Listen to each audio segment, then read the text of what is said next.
भगवान शिव और मार्कंडेय ऋषि की अमरता की कथा। हिंदू धर्म में भगवान शिव को संहारकर्ता और कल्याणकारी माना जाता है। उनकी कृपा से भक्त असंभव को भी संभव बना सकते हैं।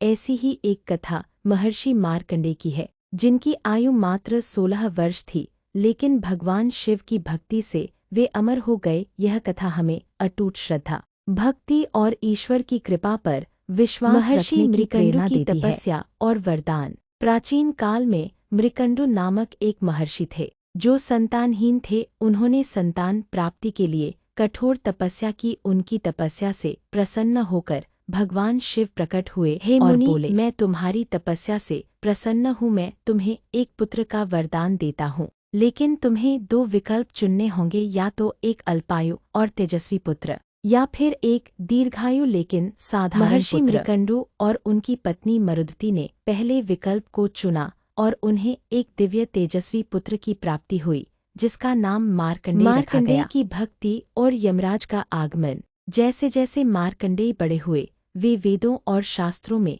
निपुण हो गए। जब उन्हें अपने अल्पायु होने का ज्ञान हुआ, तो उन्होंने मृत्यु से बचने के लिए भगवान शिव की उपासना प्रारंभ कर दी। जब उनकी आयु 16 वर्ष पूर्ण हुई, तब यमराज स्वयं उनके प्राण लेने आए, लेकिन उस समय मार्कंडेय महादेव के शिवलिंग के सामने गहरी भक्ति में लीन थे। जब यमराज ने उन्हें पकड़ने का प्रयास किया, तो उन्होंने शिवलिंग को कसकर पकड़ लिया और बोले, हे महादेव, मैं आपकी शरण में हूँ, मेरी रक्षा करे। भगवान शिव का क्रोध और यमराज का मार्कंडेय की पुकार सुनकर भगवान शिव प्रकट हुए और क्रोधित होकर यमराज पर प्रहार किया। शिवजी के त्रिशूल के प्रहार से यमराज मूर्छित होकर गिर पड़े। पूरा ब्रह्मांड कांप उठा। देवताओं ने शिवजी से प्रार्थना की कि वे यमराज को पुनः जीवन दे, क्योंकि उनके बिना सृष्टि का संतुलन बिगड़ जाएगा। भगवान शिव ने यमराज को जीवनदान दिया और साथ ही घोषणा की,